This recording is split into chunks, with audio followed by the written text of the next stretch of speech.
নমস্কার, আপনারা দেখছেন বীরভূম আরসি টিভি। আপনাদের সঙ্গে আমি বান্টি। শুরু করছি আজকের সংবাদ। বিস্তারিত সংবাদে যাওয়ার আগে দেখে নেব সংবাদ শিরোনাম। সাঁইথিয়া নন্দিকেশ্বরী তলায় পুজো দিলেন শতাব্দী রায়।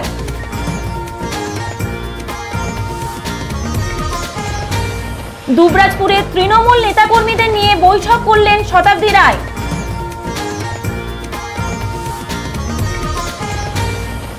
বিজেপির শক্তি কেন্দ্র প্রমুখ সম্মেলন সাঁইথিয়ায়।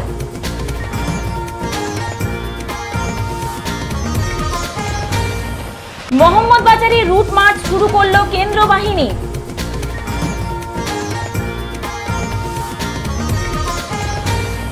তৃণমূলের দেওয়াল লিখন শুরু রাজনগরে।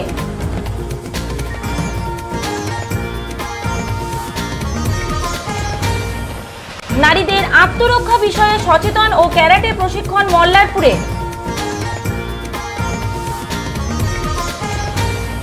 সামাজিক সচেতনতা শিবির খয়রাশোলে।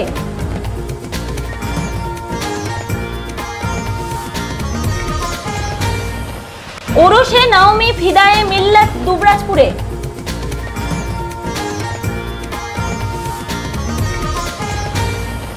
এবার সংবাদ বিস্তারিত। আসন্ন লোকসভা নির্বাচনে বীরভূম কেন্দ্রের প্রার্থী শতাব্দী রায় সাঁইথিয়ায় তৃণমূল কার্যালয়ে উপস্থিত হন।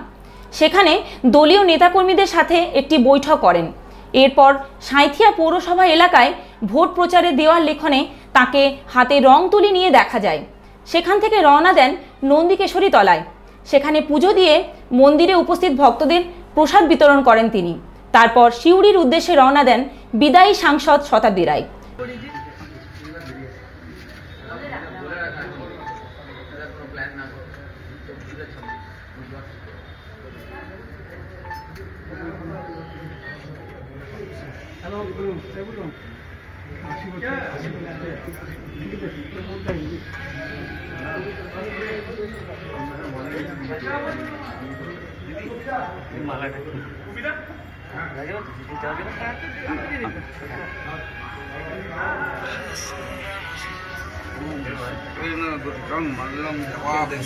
পাপাই বাগদির report, Birbhum RC TV, Sainthia. আসন্ন লোকসভা নির্বাচনে বীরভূম কেন্দ্রের তৃণমূল প্রার্থী শতাব্দী রায় 100% জয়ের ব্যাপারে আশাবাদী। আজ তিনি ব্লক তৃণমূল পার্টি অফিসে একথা বলেন। প্রচারের বিষয়ে তিনি বলেন, নতুন করে প্রচারের কিছু নয়, নেতা কর্মীদের সঙ্গে সাক্ষাৎ করার জন্য এখানে আসা। সারা বছরই জনগণের পাশে থাকি। তিনি জয়ের ব্যাপারে আশাবাদী হলেও বিরোধী হিসেবে দ্বিতীয় স্থানে রেখেছেন বিজেপিকে। কেন্দ্রীয় বাহিনী প্রসঙ্গে নাম না করে তিনি বলেন, বিজেপি ভয় পাচ্ছে বলে ওইসব করছে। তিনি দলীয় নেতাকর্মীদের উদ্দেশ্যে বলেন, কোনো দলই ছোট নয়, সংগঠনহীন নয়। আমরা যেখানে আছি তার চেয়ে আরও ভালো করার চেষ্টা করতে হবে। নির্বাচনের বহু আগে থেকেই বুথ কমিটি গঠিত হয়েছে। মানুষের ভোট যেন ভোট বাক্সে পৌঁছয় সে বিষয়ে ভাবতে হবে। দুবরাজপুরে দেওয়াল লিখন প্রসঙ্গে তার অভিযোগ, আমি 3টি পৌরসভা ঘুরেছি, সেখানে লেখা সম্পূর্ণ হয়েছে। সেই তুলনায় দুবরাজপুর পিছিয়ে। এদিন উপস্থিত ছিলেন দুবরাজপুর ব্লক সভাপতি ভোলানাথ মিত্র, দুবরাজপুর পৌরসভার প্রাক্তন পৌরপ্রধান পীযূষ পাণ্ডে, প্রাক্তন উপপৌরপ্রধান মির্জা শওকত আলী, দুবরাজপুর তৃণমূল শহর সভাপতি প্রভাত চ্যাটার্জি, প্রাক্তন কাউন্সিলর শেখ নাজিরউদ্দিন সহ অন্যান্যরা। আমাদের শুধু সবার সঙ্গে দেখা করা, আমাদের পীযূষদা থেকে ভোলা থেকে সবাই এবং কাউন্সিলর কর্মী যারা ভোটে নেতৃত্ব দিচ্ছে যারা, তাদের সবার সঙ্গে জাস্ট দেখা করা, এমনি কিভাবে এগোচ্ছে, কিভাবে কি করছে খবরাখবর নেওয়া। বলছি, দুবার তো আপনি জিতেছেন লোকসভা থেকে, এবারেও দাঁড়িয়েছেন, জেলার বিষয়ে কত আশাবাদী? ভীষণভাবে 100%। এখন দ্বিতীয় স্থান যদি কাউকে বলতেই হয় বা একটা অপশন দিতেই হয় তাহলে বিজেপিকে দেবো, কিন্তু সেটা 100 আর 10-এর মধ্যে, মানে এত ডিফারেন্সে আসবে। কিন্তু একটা কাউকে দ্বিতীয় হতেই হয়, তো সে দ্বিতীয় হবে মনে হয়। বলছি, প্রচার কবে থেকে শুরু করবেন? প্রচার শুরু হয়ে গেছে। আর আসলে আমাদের একটা সুবিধা আছে, সারা বছরই তো সঙ্গে থাকা হয়, সারা বছর নেতৃত্ব থেকে আমি সারা বছরই থাকি, সুতরাং সেটা আলাদা করে স্পেশাল, মানে এটা একটা অনুষ্ঠান, মানে হয় না যেমন পুজোর মহালয়া শুরু, এরকম একটা সেরকম শুরুয়াত বলে হয়, কিন্তু সারা বছর যখন আসা যাওয়া হয় সেই জন্য সেরকমভাবে প্রচার বলে আলাদা করে কিছু নেই, কিন্তু একটা এটা সিস্টেমের মধ্যে চলে আসছে বলে প্রচার বলছি আমরা। বলছি যদি আপনার কেন্দ্র বাহিনী আজ থেকে তো রুট মার্চ করতে শুরু করছে মোহাম্মদ বাজারে, মানে এত আগে থেকে যে কেন্দ্র বাহিনী আসছে এটা নিয়ে কি ভাব বলছেন? ওরা ভয় পাচ্ছে বলে এসব করছে। বলছি এবারে লোকসভা ভোটে তো নকুলদানা খাবার নিদার দিয়েছেন, তো এটা নিয়ে কি বলছেন?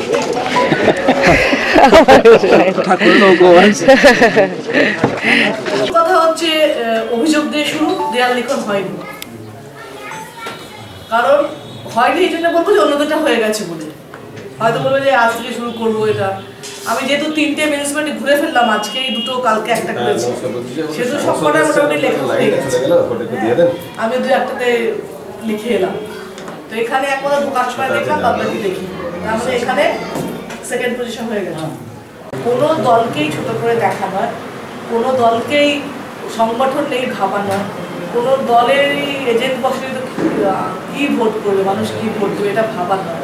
আমাদের কিন্তু ভাবতে হবে যে আমরা যেখানে আছি সেখান থেকে আরো ভালো করব, মানুষকে ভোট বাক্স অবধি পৌঁছবো। এটা কিন্তু প্রত্যেকটা নেতা নেত্রী কর্মীর দায়িত্ব। যেরকমভাবে আমি আমার দায়িত্ব পালন করেছি, আপনারা আপনার দায়িত্ব পালন করবেন।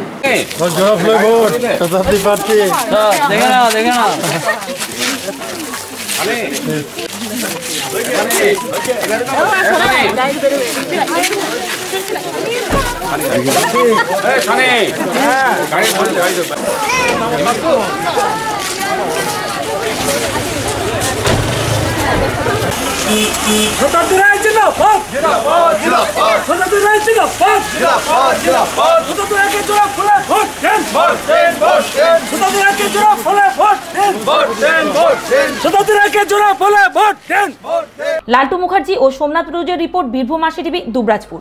বীরভূম লোকসভা কেন্দ্রে তৃণমূল কংগ্রেসের প্রার্থী ঘোষিত হলেও এখনও পর্যন্ত রাজ্যের প্রধান বিরোধী দল হিসেবে বিজেপি তাদের প্রার্থী ঘোষণা করেনি। আজ সাঁইথিয়ায় এ বিষয়ে বিজেপির সাধারণ সম্পাদক বিশ্বপ্রিয় রায়চৌধুরী বলেন, ভারতীয় জনতা পার্টি একটি সর্বভারতীয় দল, কোনো এক দলীয় পার্টির মতো নয়।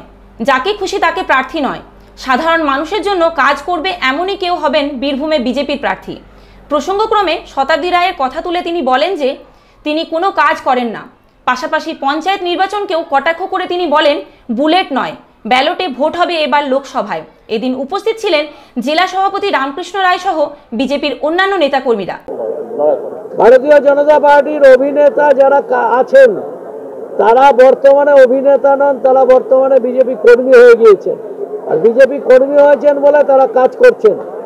ভারতীয় জনতা পার্টির একজন সেলিব্রিটি, আমার এই জোনের মধ্যেই পড়ে আসানসোলের সাংসদ, তার সবচেয়ে বেশি পশ্চিমবাংলায় যতজন সাংসদ আছে তাদের প্রথম 1 নম্বর তার সমস্ত টাকা খরচ করার যে করতে পেরেছেন উন্নয়নের স্বার্থে, সেটা হচ্ছে বাবুল সুপ্রিয়, দ্বিতীয় হচ্ছে SS আলুওয়ালিয়া, তারপরে সবাই আছেন।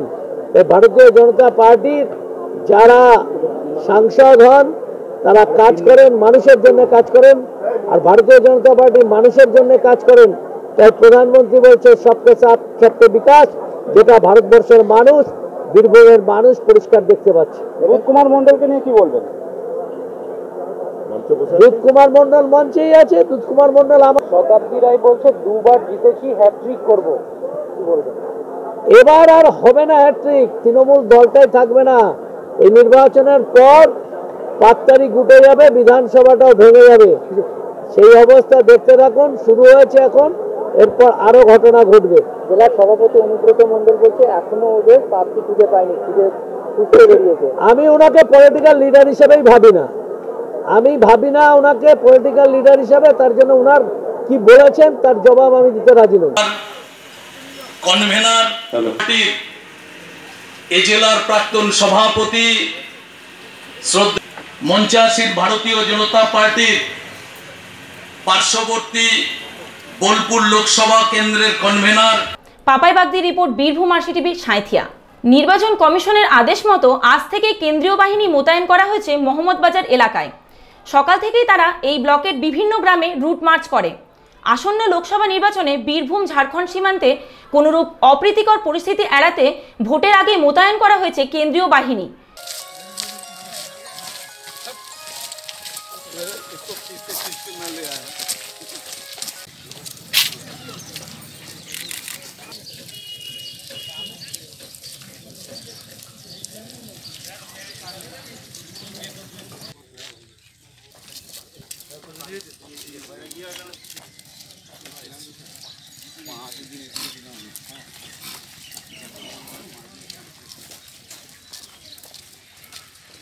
পাপাই বাগদির রিপোর্ট, বীরভূম আরসিটিভি, মোহাম্মদ বাজার।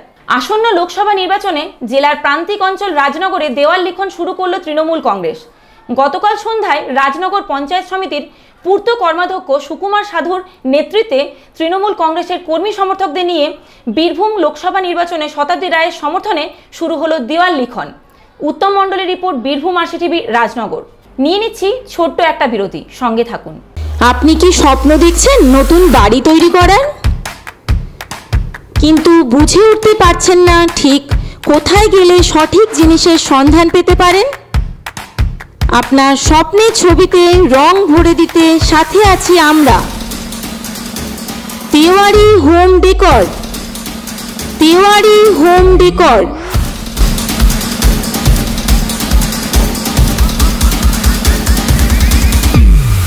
এখানে রয়েছে বিভিন্ন ধরনের উন্নত মানের মার্বেল, টাইলস, রং ও স্যানিটারি ফিটিংস, যা আপনার স্বপ্নকে বাস্তবায়িত করতে সম্পূর্ণরূপে সাহায্য করবে। যোগাযোগের ঠিকানা সাতকিন্দুরি, দুবরাজপুর, বীরভূম। Mobile number 9732218201। ফিরে এলাম বিরতির পর। আজ মল্লারপুরে নারীদের আত্মরক্ষা বিষয়ে সচেতনতা ও ক্যারাটে প্রশিক্ষণ শিবিরের আয়োজন করা হয়। হাওড়ায় সুকন্যা সংস্থার পক্ষ থেকে এদিন নারী সুরক্ষা ও ক্যারাটে প্রদর্শিত হয়। সুকন্যার কর্ণধার গৌতম মণ্ডল বলেন, মল্লারপুর থানার আমন্ত্রণে এখানে এসেছি। নারীদের আত্মরক্ষা বিষয়ে সচেতনতার জন্যই এখানে আসা। কি উদ্দেশ্য এখানে আসার? আমরা এসেছি এখানে হাওড়া থেকে এসেছি আমাদের সুকন্যা টিম নিয়ে। আমার নাম গৌতম ভট্টাচার্য, আমার স্টুডেন্টরা। আমরা আজকে যে প্রোগ্রামটা করছি স্কুলে, সেটা হচ্ছে মেয়েদের সেলফ ডিফেন্সের উপরে। আমাদের মল্লারপুর থানা থেকে আমাদের আমন্ত্রণ করা হয়েছিল যে এরকম মেয়েদের নিয়ে একটা অ্যাওয়ারনেস প্রোগ্রাম করার জন্য, যেখানে মেয়েদের সেলফ ডিফেন্স সম্বন্ধে সচেতনতা বাড়ানোর জন্য। সেই উদ্দেশ্যে আমাদের এখানে আসা। বিভিন্ন সময় শোনা যায় যে আপনি সাইকেল র্যালি করে অনেক জায়গায় গেছেন। হ্যাঁ, তো তার আগে বলি, প্রত্যেক বীরভূমবাসীকে আমাদের সুকন্যা টিমের পক্ষ থেকে অনেক অনেক অভিনন্দন, ভালোবাসা এবং শুভেচ্ছা। স্কুলের প্রত্যেক স্টুডেন্টকে তাই আমরা জানাই। হ্যাঁ, সাইকেল র্যালি করে করার উদ্দেশ্য ওটাই ছিল যে ওটা প্রথমত একটা সরকারি প্রজেক্ট যার প্রচার আছে। ওটা নিয়ে আমাদের হাওড়া সিটি পুলিশ থেকে আমি এবং আমার এক বন্ধু কৃষ্ণপদ মণ্ডল, তাকে 23টি জেলা এই অ্যাওয়ারনেস প্রোগ্রাম, অর্থাৎ মেয়েদের সেলফ ডিফেন্স জানা দরকার, এই বিষয়ের উপরে সচেতন করার জন্য আমাদেরকে সাইকেল র্যালি উদ্দেশ্য নিয়ে আমরা বেরিয়েছিলাম। এর উপকারিতা কি? এর উপকারিতা, প্রথম উপকারিতা আপনি দেখলেন এখানে অনেকক্ষণ ধরে ছিলেন, যে মেয়েদের সেলফ প্রোটেকশন, যেটা আজকের দিনে ভীষণভাবে দরকার। আমার স্টুডেন্টরা যে সমস্ত টেকনিক করে দেখালো, তাতে এই মেয়েরা বুঝতে পারে যে হ্যাঁ, এই সমস্ত জিনিস জানলে অন্তত নিজের সেলফ প্রোটেকশনটা আমরা করতে পারবো। এবং আমাদের এই যে নোংরা বাজে কিছু মানুষ ঘুরে বেড়ায়, যারা মেয়েদের সাথে খারাপ আচরণ করে, অন্তত তার জন্য নিজেরাই যথেষ্ট আত্মরক্ষার জন্য, তার জন্য কাউকে দরকার পড়বে না। নারী শক্তি জয় হবে।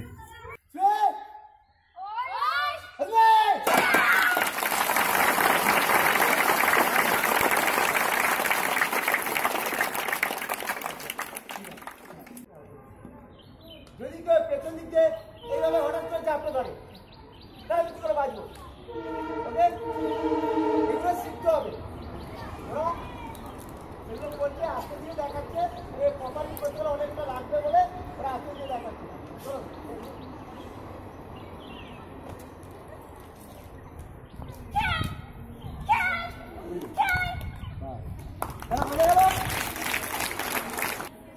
ভবানী প্রসাদ রায়ের রিপোর্ট, বীরভূম আরসিটিভি, মল্লারপুর।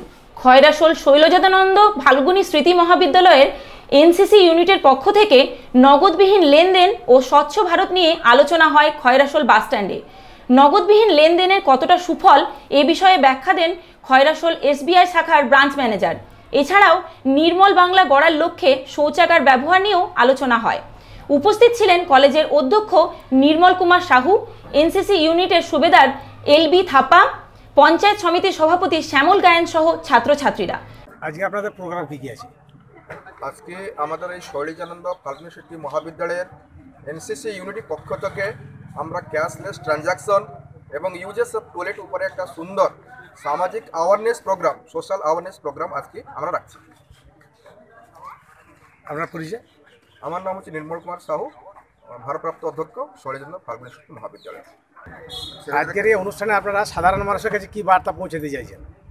আজকের এই অনুষ্ঠানের মাধ্যমে আমরা সাধারণ মানুষের কাছে নগদবিহীন লেনদেন কিভাবে করা যায়, তার সুবিধা কী, সে সম্পর্কে যেমন তাদের কাছে একটা বার্তা পৌঁছে দিলাম, তার পাশাপাশি আমাদের চারপাশটাকে সুন্দর রাখার জন্য এবং নিজেদেরও ভালো থাকার জন্য টয়লেট ব্যবহারের উপযোগিতা কী, ল্যাট্রিন ব্যবহারের উপযোগিতা কী, সে বিষয়ে সাধারণ মানুষকে জানানো। এই উপলক্ষেই খয়রাশোল শৈলজানন্দ স্মৃতি মহাবিদ্যালয়ের এনসিসি ইউনিটের পক্ষ থেকে আমরা অনুষ্ঠানটি আয়োজন করেছি। আমাদের সর্বতভাবে আমাদের ভারপ্রাপ্ত অধ্যক্ষ মহাশয় সাহায্য করেছেন, 15 বেঙ্গল ব্যাটালিয়ন এনসিসি তারা সাহায্য করেছেন, সবার সাহায্য সহযোগিতাতেই আমরা এই অনুষ্ঠানটি এখানে আয়োজন করেছি। আপনার পরিচয়? আমার পরিচয়, আমি খয়রাশোল কলেজের বাংলা বিভাগের অধ্যাপক এবং তার পাশাপাশি আমি এনসিসি ইউনিটটা দেখাশোনা করি, এনসিসি ইউনিটের অ্যাসোসিয়েট এনসিসি অফিসার। যদি পরবর্তী সময়ে কেউ সেটাকে ভাঙতে চেষ্টা করে, কিন্তু সেইটাকে একটা আমরা উইটনেস হিসাবে প্রমাণ করতে পারব, সেই উদ্দেশ্যে আমরা ডিজিটাল ইন্ডিয়া কথা ভাবার সাথে সাথে আমরা কিন্তু এই ক্যাশলেস ট্রানজাকশনের কথা ভাবছি। কারণ এই অর্থনীতিকে এগিয়ে নিতে হলে ক্যাশলেস ট্রানজাকশন সম্পর্কে অতটা কিন্তু সচেতন নয়। অতএব অনেক সময় অনেক যে গভর্নমেন্টের বিভিন্ন নীতি নিয়মগুলো রয়েছে, পলিসিগুলো আছে, সেটাকে ইমপ্লিমেন্টেশন করতে গিয়ে, কার্যকারী করতে গিয়ে আমাদেরকে ডাইরেক্টলি এখন ব্যাংকে টাকাগুলো ট্রান্সফার করতে হয়। এটা অবশ্য দরকার। ইয়ার মাধ্যমে যারা প্রাপ্তি টাকা পাওয়ার যোগ্য তারাই পাবে, তার সাথে সাথে যেটা যে করাপশনটাকে চেক করার যে মনোভাব রয়েছে, আমাদের দুর্নীতিটাকে এখন নিয়ন্ত্রণের মধ্যে রাখতে পারবো, সেটার মধ্যে থাকবে। কিন্তু যদি আমরা এই ক্যাশলেস ট্রানজাকশন ছাড়া যে আগে ক্যাশ ভাবে আমরা ট্রানজাকশন করতাম, শুধু ডাইরেক্টলি লেনদেন করতাম, টাকা বিনিময় করতাম, তার মাধ্যমে কোন রকম ভাবে রেকর্ড কিন্তু আমাদের কাছে থাকতো না, অফিসিয়াল রেকর্ড, সেটা কিন্তু একটা বিশেষ আবশ্যক। বিপিন পালের রিপোর্ট, বীরভূম আরসিটিভি, খয়রাশোল। দুবরাজপুরের ইসলামপুরে Sadrul Afazil educational and welfare সোসাইটির উদ্যোগে গত 13ই মার্চ থেকে শুরু হয়েছে ওরসে নওমি ফিতায়ে মিল্লাত।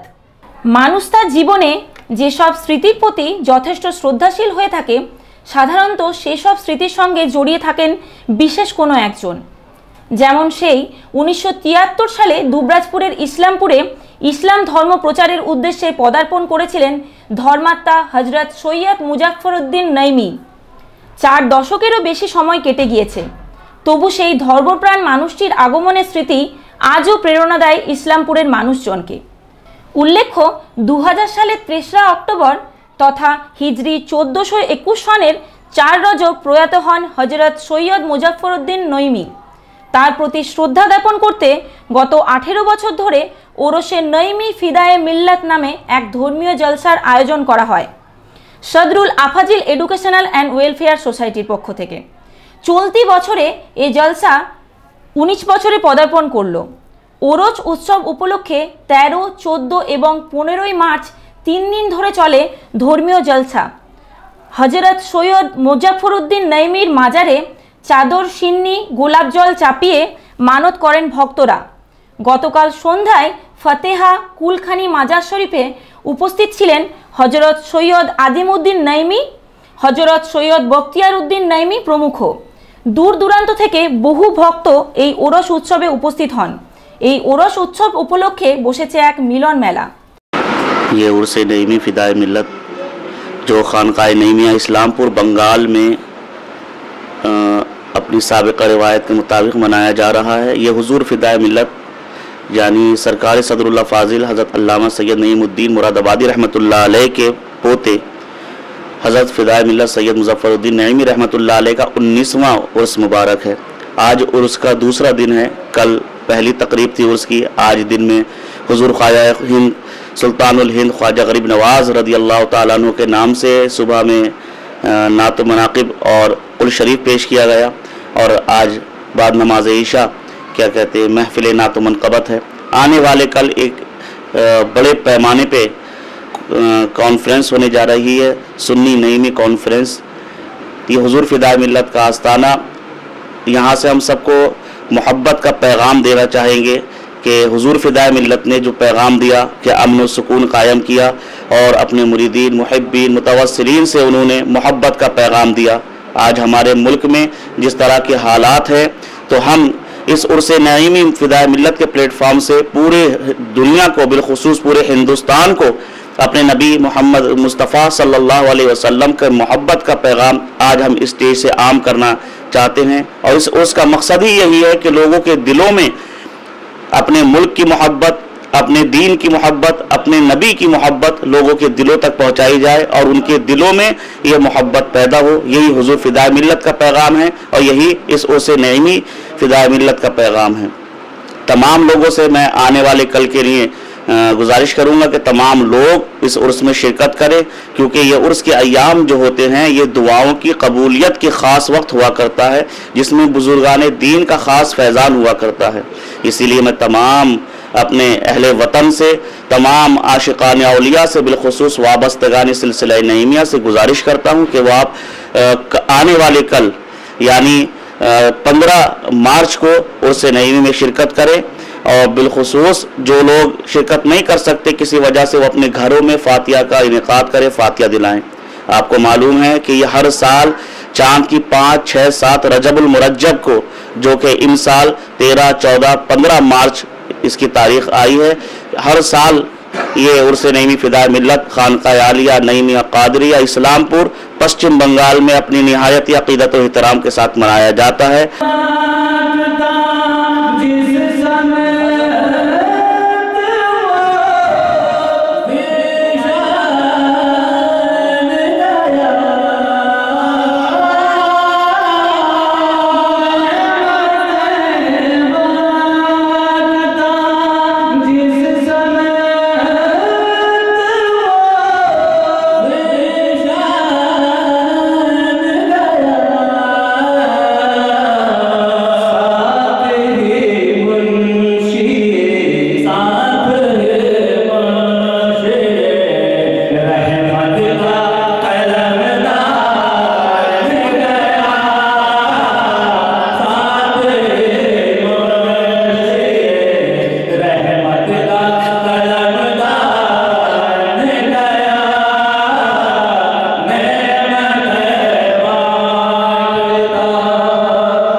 শেখ অলি মোহাম্মদের report, Birbhum RC TV, Dubrajpur. আজকের সংবাদ এই পর্যন্ত। পরবর্তী সংবাদের জন্য চোখ রাখুন বীরভূম আরসি টিভির পর্দায়। নমস্কার।